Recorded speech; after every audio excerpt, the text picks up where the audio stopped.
अब आपको समझ में आना चाहिए कि गुडविल क्या होती है। हमने कहा गुडविल का मतलब है, गुडविल मीन्स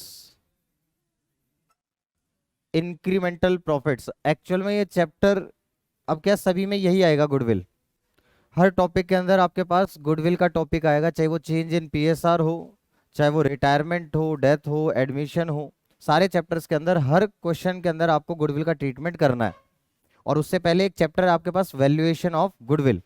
तो वैल्यूएशन ऑफ गुडविल तो बाद में सीखेंगे कि गुडविल को वैल्यू कैसे करते हैं, पहले ये तो समझ में आए कि गुडविल होती क्या है। तो हमने कहा goodwill means incremental profits expected to be earned in future due to past efforts। तो बड़े ध्यान से देखो, इंक्रीमेंटल प्रॉफिट्स मतलब ज्यादा प्रॉफिट्स होंगे कब? फ्यूचर में। क्यों ज्यादा होंगे? क्योंकि हमने पास्ट में मेहनत ज्यादा की है। ऑब्वियसली गुडविल का मतलब यही होता है, जिसको हम रेपुटेशन कहते हैं। उसका मतलब क्या होता है कि हमने पास्ट में कुछ ऐसा किया है, कुछ काम किया है, चाहे वो कोई भी काम हो सकता है, हमारा मैनेजमेंट सिलेक्शन का हो सकता है, हमने कोई लोकेशन अपने बिजनेस की बहुत अच्छे से चूज की हो, हमने पढ़ाई बहुत अच्छे से की है, मतलब कोई भी चीज हो सकती है जो हमने मेहनत बाद पहले की है, उसका बेनिफिट हमें फ्यूचर में मिलेगा। अब 5-7 साल से मैं पढ़ा रहा हूँ, तो 7 साल से ऑब्वियसली जब पढ़ा रहे हैं तो एक नाम तो क्रिएट हुआ है कि आप लोग भी उसी को सुनकर आए, किसी ने आपको रिकमेंड किया होगा। तो that is called goodwill, reputation. तो हमने कहा goodwill means incremental profits. Incremental का मतलब ज्यादा प्रॉफिट्स होंगे कब? फ्यूचर में। क्यों ज्यादा प्रॉफिट होंगे फ्यूचर में? क्योंकि हमने पास्ट में मेहनत ज्यादा की है। तो एक तरीके से फ्यूचर में हमें बेनिफिट मिलता है, क्योंकि हम पास्ट में जब मेहनत अच्छी करते हैं तो हमें फ्यूचर में बेनिफिट मिलता है। मैंने जैसे बच्चों को अच्छे से पढ़ाया तो तुम्हें उन्होंने इसीलिए रिकमेंड किया होगा, और तुम दूसरों को रिकमेंड तभी करोगे जब मैं तुम्हें अच्छे से पढ़ाऊंगा। तो हमने वही कहा कि जब हम पास्ट में मेहनत करते हैं तो उसकी वजह से हमें फ्यूचर में प्रॉफिट्स ज्यादा होते हैं। अब एक नॉर्मल कोई दूसरा आके पढ़ाए, कोई भी टीचर, और एक मैं पढ़ा रहा हूँ, ऑब्वियसली उसमें डिफरेंस मिलेगा बच्चों के आने में। उसी को कह रहे हैं गुडविल या रेपुटेशन। लेकिन सिर्फ रेपुटेशन कह देने से और इसका आपको कॉन्सेप्ट ना समझा जाए कि इसको हम बुक्स में ट्रीट क्यों करते हैं, तो फिर बात समझ में आएगी नहीं, और हर क्वेश्चन के अंदर गुडविल का ट्रीटमेंट होगा ही होगा। तो सिर्फ रेपुटेशन कहने से बात नहीं बनती, उसका मीनिंग समझना चाहिए। तो अब हमने कहा कि मान लेते हैं कि आपके पास में एक सिचुएशन लेते हैं, इस दिन चेंज इन पीएसआर हो रहा है। इस दिन क्या कर रहे हैं? Change in profit sharing ratio. Change in profit sharing ratio का मतलब है कि ए बी सी 3 पार्टनर थे। पहले ये 3:2:1 में प्रॉफिट शेयर कर रहे थे, लेकिन अब से ये न्यू रेशियो इक्वली। तो ये आ गया आपके पास कि ये इनका ओल्ड रेशियो था, और अब इन्होंने डिसाइड किया है कि हम इक्वली प्रॉफिट्स को डिस्ट्रीब्यूट करेंगे। और सपोज करो कि इस दिन जो है वो गुडविल की वैल्यू ₹1,50,000 है। इसका मतलब क्या हुआ? गुडविल की वैल्यू 1,50,000 का मतलब क्या हुआ कि इस दिन हमें ये पता है कि 1,50,000 के ज्यादा प्रॉफिट्स होंगे कब? फ्यूचर में, जिसके लिए मेहनत अपन कहां कर चुके हैं? पास्ट में। ठीक है यहां तक? अब मुझे बताओ, इन्होंने मेहनत कहां पर करी? पास्ट में, मीन्स इस डेट से पहले। तो इन्होंने एफर्ट्स कहां लगाए? यहां लगाए। और इनको प्रॉफिट कब होगा? फ्यूचर में। तो ये बताओ, जब मेहनत करी थी तब रेशियो इनका था 3:1, और जब इनको रिजल्ट मिल रहा है, मीन्स जब प्रॉफिट होगा, तब इनका रेशियो है 1:1:1। तो ऐसी सिचुएशन मुझे ये बताओ, क्या ये सही हो रहा है या गलत हो रहा है? गलत हो रहा है कि जब मेहनत पास्ट एफर्ट्स जो हैं आपने ओल्ड रेशियो में लगाए, तो किस रेशियो में प्रॉफिट मिलना चाहिए? ओल्ड रेशियो में। लेकिन जब ये फ्यूचर में प्रॉफिट इस डेट के बाद जो भी, क्या पीएनएल अप्रोप्रिएशन में अपन बाइफरकेट करेंगे ये प्रॉफिट पहले वाली मेहनत का है? नहीं। तो इस डेट के बाद जो भी पीएनएल अप्रोप्रिएशन में प्रॉफिट आएगा, वो किस रेशियो में डिस्ट्रीब्यूट हो जाएगा? न्यू रेशियो में। तो ये तो कुछ गड़बड़ है, और गड़बड़ को ठीक करने के लिए हमने एक चैप्टर पढ़ा हुआ था, रेक्टिफिकेशन ऑफ एरर्स। तो रेक्टिफिकेशन में कहते ही क्या थे, जो गलत किया उसका अपोजिट कर दो ताकि इफेक्ट जीरो हो जाए, और जो सही करना है वो सही कर दो। तो ये चीज अपने करते थे। तो अब इसके ट्रीटमेंट आप तीन तरीके से अपन सीख सकते हैं, आपको तीनों तरीके से इसका ट्रीटमेंट बहुत अच्छे से आना चाहिए। पहला तरीका कौन सा सिखाऊं बताओ? सबसे पहले रेक्टिफिकेशन ऑफ एरर के तरीके से ही समझते हैं इसको, ठीक है। तो हमने कहा कि इस केस में ये बताओ गलती क्या होगी, करेक्ट एंट्री क्या होनी चाहिए। अब यहाँ पे थोड़ा सा स्पेस कम है, यहाँ कर लेते हैं, चलो। करेक्ट एंट्री क्या होनी चाहिए ये बताओ। पीएनएल एप्रोप्रिएशन, ये जो प्रॉफिट है 1.5 लाख रुपए का, ये किस रेशियो में बटना चाहिए? PNL appropriation account debit to A's capital, to B's capital, to C's capital. ये किस रेशियो में डिस्ट्रीब्यूट होना चाहिए? Correct ratio 3:1। तो 1.5 लाख अगर करेक्ट रेशियो में बटेगा तो कितना कितना 75,000, 50,000 और 25,000, ऐसा होना चाहिए। ये तो करेक्ट है, बट फ्यूचर में होगा क्या बताओ जरा, रॉन्ग क्या होगा? आपके पास प्रॉफिट आप डिस्ट्रीब्यूट करोगे पीएनएल एप्रोप्रिएशन अकाउंट डेबिट 1,50,000, किस रेशियो में? To A's capital, to B's capital, to C's capital. कितना कितना राइट ऑफ कर दोगे आप? 50,000, 50,000, 50,000 प्रॉफिट डिस्ट्रीब्यूट कर दोगे, जो कि गलत है। तो मुझे ये बताओ, ये एंट्री जो गलत एंट्री है, क्या ये अभी हम कर चुके हैं या फ्यूचर में रॉन्ग एंट्री होगी? ये जब ये प्रॉफिट फ्यूचर में होगा तब ये ऐसे बटेगा, तो ये अभी हमने की नहीं है, ये करेंगे। कब करेंगे ये एंट्री? फ्यूचर में। बट अपन ने मान लिया कि जब ये करेंगे तो ऐसी एंट्री होगी, ये तो पता है अपने को, इन फ्यूचर। तो अब आपको ये पता है कि फ्यूचर में ये चीज गलत होने वाली है, तो इसको पहले से ही एक ऐसी एंट्री डाल दो जिससे कि ये गलती ना हो। तो क्या करना पड़ेगा? रेक्टिफिकेशन में क्या तरीका होता था कि जो गलत करते हैं, मैंने बताया आपको कि नॉर्मल बचपन में यही करते थे, लिखना 5 था लिख दिया 2, तो क्या करेंगे? पहले इरेज करेंगे, उसको 0 बनाएंगे, और फिर जो लिखना है वो लिख दोगे। तो यहां पर भी क्या करेंगे अपन? पहले इसका अपोजिट करेंगे। तो इसका अपोजिट करोगे आप, अपोजिट का मतलब क्या हुआ कि A's capital account debit,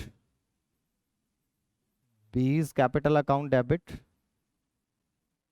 C's capital account debit to PNL appropriation account. 1.5 lakh को किस रेशियो में गलत, तो इसी रेशियो में क्या करना है अपने को? 50,000, 50,000, 50,000। बताओ क्या ये बात समझ में आई? ये एंट्री आज अपोजिट कर दो। देखो अब इसको ध्यान से समझो, ये वाली एंट्री अपने कब करेंगे? फ्यूचर में करेंगे, जो कि गलत होगी। तो इसको ठीक करने के लिए आज एक एंट्री डालनी है। तो आज अपन क्या करें? एक तो इसकी अपोजिट एंट्री डालें, और एक जो करेक्ट एंट्री है वो डालें। तो हमें आज कितनी एंट्रीज डालनी पड़ेंगी बुक्स में ठीक करने के लिए गलती को?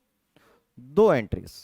और अगर इन दोनों एंट्रीज को कंबाइंड करके एक एंट्री बना लें तो कोई प्रॉब्लम नहीं। तो इनको कंबाइंड करो।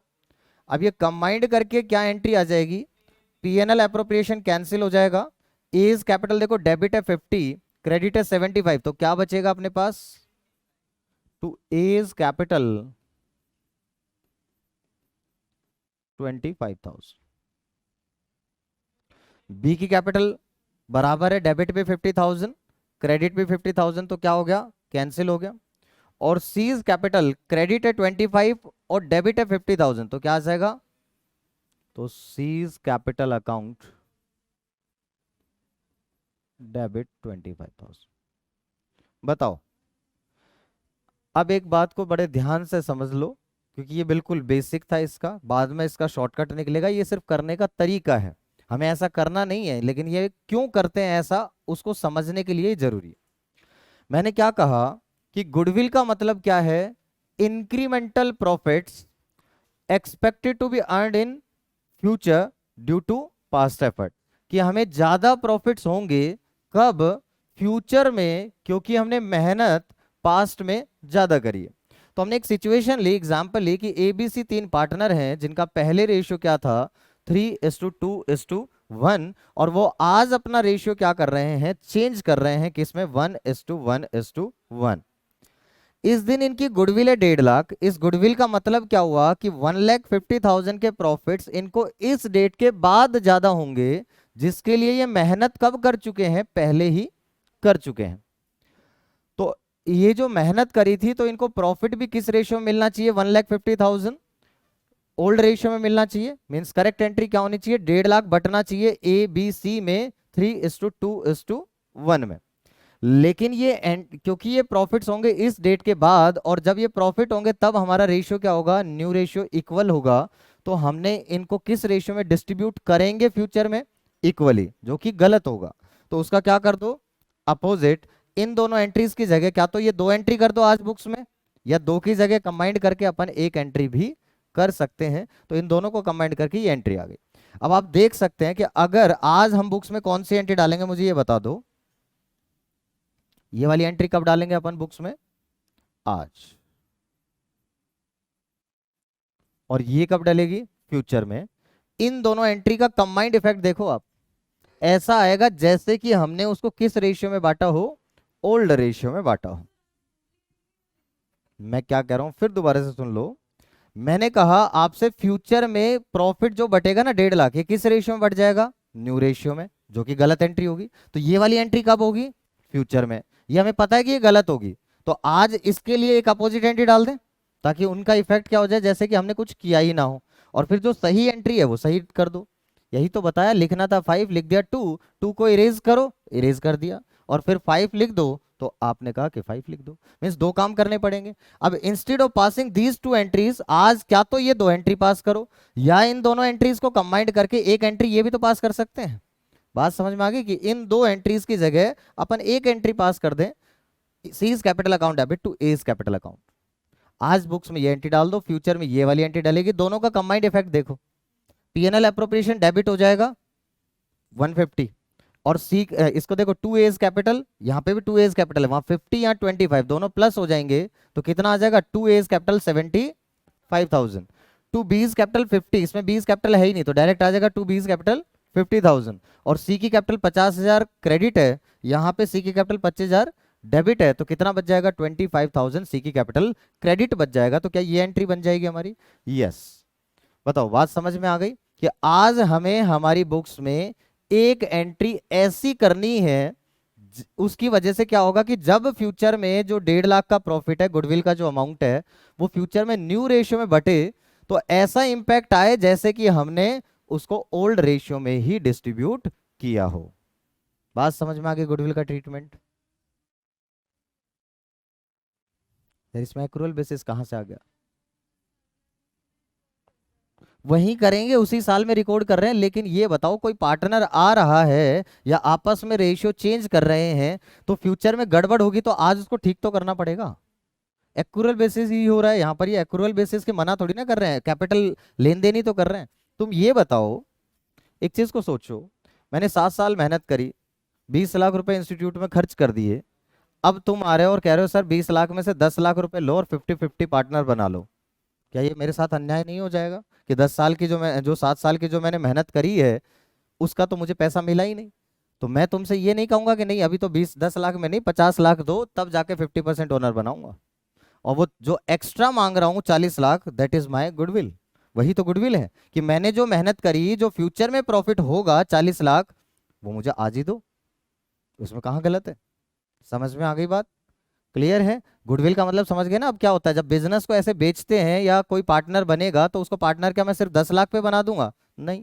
क्योंकि जो मेहनत करी है 7 साल पहले, जब मैंने इंस्टीट्यूट स्टार्ट किया होगा, क्या तब इतना प्रॉफिट होना स्टार्ट हुआ होगा, नहीं। अब 7 साल जब मैंने मेहनत करके बिजनेस को खड़ा कर दिया और आज प्रॉफिट होने लगा मेरी मेहनत की वजह से, अब कोई भी आए और 10 लाख दे के पार्टनर बन जाए 50-50 में, ऐसा कैसे, नहीं बन पाएगा। इसीलिए हम उससे ज्यादा अमाउंट चार्ज करेंगे, और जितना अमाउंट ज्यादा चार्ज करेंगे that is known as goodwill. वही गुडविल है।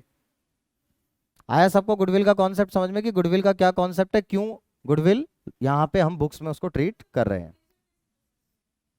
सब्जेक्टिव वैल्यू जजमेंट है, इसको मेजर करने के बहुत से मेथड्स हैं, जिसमें से कुछ मेथड्स हम भी पढ़ेंगे। उस चैप्टर को स्टार्ट करने से पहले मैंने सोचा कि हमेशा मैं पहले बच्चों को ट्रीटमेंट समझाता हूँ कि गुडविल है क्या। भाई आपको पहले क्या समझ में आना चाहिए कि गुडविल क्या चीज है, तभी तो आपको ये समझ में आएगा इसका वैल्यूएशन क्यों कर रहे हैं और कैसे कर रहे हैं, है ना। इसलिए मैं पहले ये समझाता हूँ। बट सारे टीचर्स पहले, क्योंकि चैप्टर दे रखा होता है वैल्यूएशन ऑफ गुडविल, तो पहले वो वैल्यूएशन कराते हैं और फिर वो बताते तो खैर है ही नहीं कि गुडविल होती क्या है, वो सीधा फिर वो ट्रीटमेंट पे चले जाते हैं। तो पहले तो सब बच्चों को ये गुडविल का मतलब समझ में आना चाहिए। कह दो इसको रेपुटेशन, कोई दिक्कत नहीं है, लेकिन रेपुटेशन का मतलब भी तो यही होता है कि हमें फ्यूचर में ज्यादा प्रॉफिट होगा क्योंकि हमने पास्ट में मेहनत ज्यादा की है। तो इसको सही से इंटरप्रेट करो और उसका मतलब समझो और उसका ट्रीटमेंट समझो। बात समझ में आ गई। तो ये तरीका था रेक्टिफिकेशन ऑफ एरर के तरीके से। ये आपको एंट्री समझ में आ गई, आज ये एडजस्टमेंट। अब इसका मैं डायरेक्ट तरीका बताता हूं आपको। हाँ, ये मेथड 1 था। अब मैं आपको डायरेक्ट मेथड इसका बताता हूं कि अपन इसको कैसे कर सकते थे। अब इतनी एंट्रीज करने के बजाय अपन को शॉर्टकट मारना है, तो अपन देखो, ये बताओ ए बी सी को ये प्रॉफिट किस रेशियो में मिलेगा फ्यूचर में, जो कि गलत है। मिलेगा मतलब उनकी कैपिटल फ्यूचर में किस रेशियो में क्रेडिट होंगी, 1:1:1 में, जो कि गलत है। तो आज हम उसको क्या करेंगे, डेबिट। तो किस रेशियो में डेबिट कर रहे हो, न्यू रेशियो में। और इनको मिलना किस रेशियो में चाहिए, ओल्ड रेशियो में। तो सीधा सा है। और इसको भी बनाने का कोई तरीका नहीं है, इसको भी डायरेक्ट ऐसे करो आप, ए बी सी। सोचिए कितना प्रॉफिट मिलना चाहिए,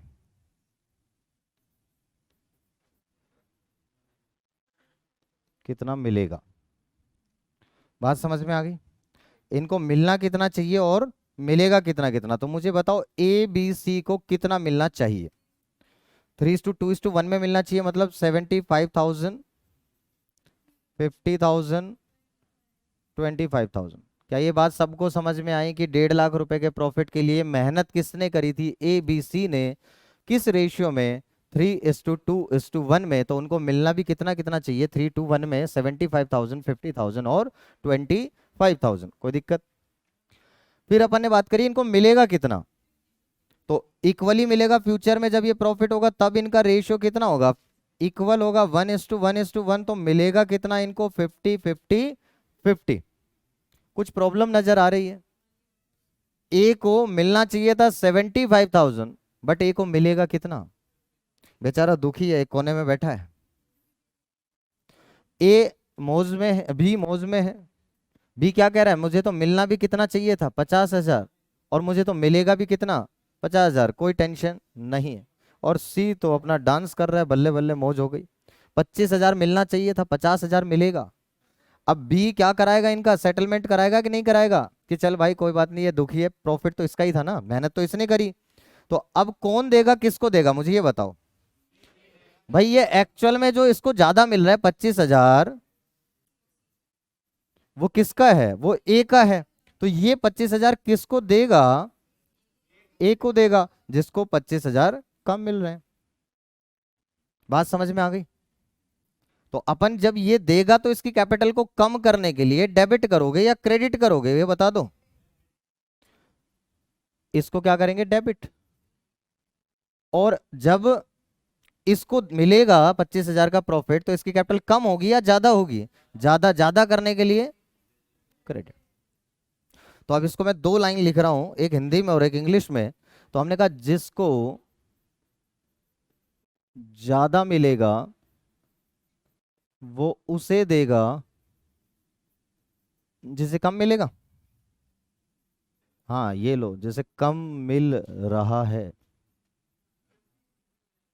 बात समझ में आ गई। तो जिसको ज्यादा मिलेगा वो किसको देगा, जिसे कम मिल रहा है। तो अल्टीमेटली इसको अंग्रेजी में क्या कहते हैं, gaining partner will compensate the sacrificing partner. ये लाइन आपको सुनने को मिलेगी बस पूरी जिंदगी भर, मतलब पूरी जिंदगी मतलब पूरी क्लास में, 12th क्लास में। हाँ 1 साल। गेनिंग पार्टनर, लेकिन बच्चे को बस कुछ और नहीं समझाते, बस ये कहेंगे जो पार्टनर गेन कर रहा है उसको डेबिट कर दो, जो पार्टनर सेक्रीफाइस कर रहा है उसको क्रेडिट कर दो। Gaining partner will compensate the sacrificing partners, gaining partner will compensate the sacrificing partner. Obviously इसलिए गेनिंग पार्टनर कंपनसेट करता है सैक्रिफाइसिंग पार्टनर को, क्योंकि उसको फ्यूचर में प्रॉफिट्स में हिस्सा कम मिलना चाहिए था, लेकिन उसको ज्यादा मिल जाएगा। ठीक है, इस वजह से जिसको कम मिल रहा है उसको, उसका प्रॉफिट है उसी को दो, तो इसलिए वो कंपनसेट करता है। यहां तक बात समझ में आ गई? तो एक तरीका ये था। इसी को प्रेजेंटेशन के लिए मैं ऐसा कह सकता हूं, मैंने क्या किया, ओल्ड रेशियो में क्या किया, क्रेडिट, और न्यू रेशियो में क्या किया, डेबिट। तो अपना शॉर्टकट जो याद रखने का दूसरा मेथड, ये ज्यादातर यूज करेंगे, इसको तो कभी यूज करेंगे नहीं, ये तो सिर्फ समझाने के लिए था कि ये ऐसा होता है। इसको यूज करेंगे अपन शॉर्टकट क्लास में, बार बार मैं आपको कराता रहूंगा दो मेथड से। तो न्यू में डेबिट, ओल्ड में क्रेडिट, गाने की तरह याद हो जाना चाहिए, न्यू में डेबिट, ओल्ड में क्रेडिट, न्यू में डेबिट, ओल्ड में क्रेडिट। तो जब भी आपको गुडविल निकालना है तो टोटल गुडविल को, जैसे किसको डिस्ट्रीब्यूट किया आपने, 1.5 लाख को, तो टोटल गुडविल ऑफ फर्म को किस रेशियो में कर दो, पूरी फर्म की गुडविल को किस रेशियो में डिस्ट्रीब्यूट कर दो, न्यू में डेबिट, ओल्ड में क्रेडिट, न्यू में डेबिट, ओल्ड में क्रेडिट। यहां तक बात समझ में आ गई? क्लियर है? ये दो मेथड हो गए आपके। ये दूसरा वाला मेथड बेस्ट मेथड है करने के लिए, और ये इससे ऐसा कोई सवाल नहीं है जो हमारा गुडविल का नहीं निकल सकता हो यहां पर या किसी भी लेवल पर। क्लियर है? लेकिन ये स्कूल वाले टीचर्स को समझ में नहीं आता, इसलिए उनको ये बात समझ में ही नहीं आती। तुम करके दिखा दोगे तो वो कहेंगे पता नहीं क्या कर दिया। लेकिन मैं अभी सिखाऊंगा तुम्हें कि ये वही प्रेजेंटेशन है जो वो देते हैं, लेकिन उनको समझ में नहीं आता, क्योंकि उनको बस वही समझ में आता है जो किताब में लिखा है, थोड़ा बहुत इधर उधर कर देते हैं तो उनको समझ में नहीं आता। ध्यान से देखना। अब तीसरा मेथड है, वहां पर वो सबसे पहले आपको निकलवाते हैं सेक्रीफाइसिंग या gaining share. Calculation of gaining sacrificing. अच्छा, ये भी कोई रट्टा मारने की चीज नहीं है। गेन करने का मतलब, मुझे ये बताओ, पहले ज्यादा मिल रहा था मुझे या अब ज्यादा मिल रहा है? भाई कोई चीज गेन कर रहे हैं, मान लो, है ना, आपके पास में डिस्ट्रीब्यूशन में हमने कहा कि टॉफी बांट लो, कोई प्रॉब्लम नहीं है, चॉकलेट बांट लो, कुछ भी बांट लो जो आपको लगता है। तो मैं पहले के मुकाबले गेन कर रहा हूं, इसका मतलब क्या है कि पहले मुझे कम मिल रहा था और अब मुझे ज्यादा मिल रहा है। और सेक्रीफाइस करने का मतलब, पहले ज्यादा मिल रहा था अब हमें कम मिल रहा है। ये बात तो सबको समझ में आती है। तो इसी पर बेस्ड आपको इनका फॉर्मूला भी याद हो जाता है कि सेक्रीफाइसिंग शेयर, मुझे बताओ, सेक्रीफाइसिंग शेयर फॉर्मूले में हमेशा पहले वो लिखते हैं जहां पे ज्यादा मिल रहा था। सेक्रीफाइस का मतलब कब ज्यादा मिल रहा है, अब या पहले? पहले ज्यादा। तो फॉर्मूला क्या होगा, old share minus new share. पहले कितना मिल रहा था और अब कितना मिल रहा है, उनको कंपेयर कर लो। अगर अब ज्यादा मिल रहा है तो गेन कर रहे हैं, और पहले ज्यादा मिल रहा था तो सेक्रीफाइस कर रहे हैं। यहां तक कोई डाउट? देखो जरा, रेशियो क्या था, पहले रेशियो क्या था, 3:1। तो ए को कितना मिल रहा था टोटल, अगर 6 रुपए का प्रॉफिट है तो 3 रुपए ए को मिल रहे थे, 2/6 बी को और 1/6 सी को। यहां तक कोई डाउट? पहले इतना इतना मिला था, अब इनको कितना मिलेगा, 1/3, 1/3, 1/3। कोई दिक्कत? तो मुझे बताओ, इसको पहले के मुकाबले ज्यादा मिल रहा है या कम मिल रहा है? तो आप कहोगे 6, 3 - 2, 1/6। तो आपने फॉर्मूला लगाया सेक्रीफाइस, इसका मतलब 1/6 इसको पहले के मुकाबले कम मिल रहा है। देखो ना, ओल्ड शेयर इसका ज्यादा था, न्यू शेयर इसका कम है, तो इसको कम मिल रहा है, मतलब ये क्या कर रहा है, सेक्रीफाइस या गेन? सेक्रीफाइस। कोई चीज रट्टा मत मारो, चीजों को समझकर करो, कोई फॉर्मूला नहीं है कि जो हमें रट्टा मारना है। सेक्रीफाइस का मतलब ही क्या था कि पहले ज्यादा मिल रहा था अब कम मिल रहा है, तो यही तो किया। पहले ज्यादा मिल रहा था, ओल्ड शेयर 3/6, अब इसको 1/3, तो इसका पॉजिटिव आ गया, दैट मीन्स ये क्या है, सेक्रीफाइस। इसका देखो, इसको 6, 2 - 2 दैट इज 0, ना तो ये गेन कर रहा है ना तो सेक्रीफाइस। और इसका देखते हैं तो 6, ये आ जाएगा आपके पास में 1 - 2 -1/6, तो इसका मतलब नेगेटिव आ गया। तो अपने कहा कि ये क्या कर रहा है, गेन कर रहा है। डायरेक्ट सोचोगे तो ऐसे सोचना होता है, सेक्रीफाइस का जिसका फॉर्मूला लगाओगे, अगर पॉजिटिव आया तो वही है, जैसे सेक्रीफाइस का फॉर्मूला लगाया तो आंसर पॉजिटिव आया तो सेक्रीफाइस कर रहा है, और नेगेटिव आया तो गेन। अगर फॉर्मूला में गेन का लगाता तो पॉजिटिव आता तो गेन और नेगेटिव आता तो सेक्रीफाइस, क्योंकि उल्टा हो जाता ना फिर ये new share minus old share, इस वजह से। रीजन क्लियर यहां तक? अब स्कूल वाले टीचर पहले तो ये कैलकुलेट करवाते हैं, फिर क्या कहते हैं कि आपको gaining partner will compensate the sacrificing partner. तो गेनिंग पार्टनर कंपनसेट करेगा तो उस कैपिटल को डेबिट कर दो, गेनिंग टू सेक्रीफाइसिंग, वो एंट्री याद करा देते हैं आपको, गेनिंग टू सेक्रीफाइस।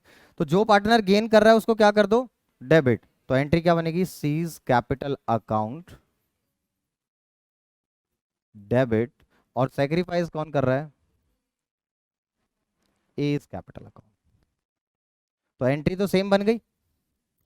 अमाउंट कैसे निकालते हैं वो भी ध्यान से देखो। Total goodwill of the firm, बताओ टोटल गुडविल कितनी है, 1,50,000 पूरी फर्म की गुडविल। रेस्पेक्टिव गेनिंग और सेक्रीफाइसिंग शेयर से मल्टीप्लाई करो, तो सी का शेयर कितना है, गेनिंग शेयर 1/6, और ऐसे यहां पर इसका सेक्रीफाइसिंग शेयर भी कितना है, 1 - 6। तो ये कितना कितना आ गया, 25,000। क्या सेम एंट्री आ गई आपके पास? तो ये ट्रीटमेंट स्कूल वाले कहते हैं आपसे कि ये ट्रीटमेंट करो, gaining partner will compensate the sacrificing partner. ठीक है। अब अगर मैं आपको इसका ट्रीटमेंट का लॉजिक दूं, मैंने भी किया तो वही है, बस इन्होंने ये डायरेक्ट इस तरीके से किया है और हम इसको रेशियो में कर लेते हैं। देखो अगर मैं इसको कहूं तो ये क्या है, 1.5 लाख को मैंने पहले बांटा, 1,50,000 को किस रेशियो में बांटा, 3:1 में, मतलब 3/6, 2/6, 1/6। और फिर मैंने 1,50,000 को किससे मल्टीप्लाई किया, 1/3, 1/3, 1/3, यही तो आया, और फिर मैंने कॉमन ले लिया। नहीं समझ में आई बात? देखो ऐसे थोड़ी ना आएगी होगी, ऐसे थोड़ी ना आई होगी। देखो जरा, 1.5 लाख को 3/6 इसको मिल रहा है, 1.5 लाख का 2/6, और 1.5 लाख का 1/6। ठीक है, ये अपन ने कहा इनको मिलना चाहिए था, और इनको मिलेगा कितना, 1,50,000 का 1/3, 1,50,000 का 1/3, 1,50,000 का 1/3। अब ध्यान से देखना, अपन इतना मिलना चाहिए और इतना इनको मिलेगा, तो यही तो कर रहे हैं अपन, प्लस माइनस। इसमें से इसको माइनस कर दूं अगर मैं, तो क्या हो जाएगा, 1,50,000 तो क्या आ जाएगा, कॉमन, और अंदर क्या बच जाएगा, 3/6 माइनस 1/3, ये क्या निकल कर आएगा, 1,50,000 इंटू में 1/2। लेकिन स्कूल में टीचर्स को ये प्रेजेंटेशन नहीं समझ में आती, और उनको ये प्रेजेंटेशन समझ में आती, इंटू में 1/6, सॉरी।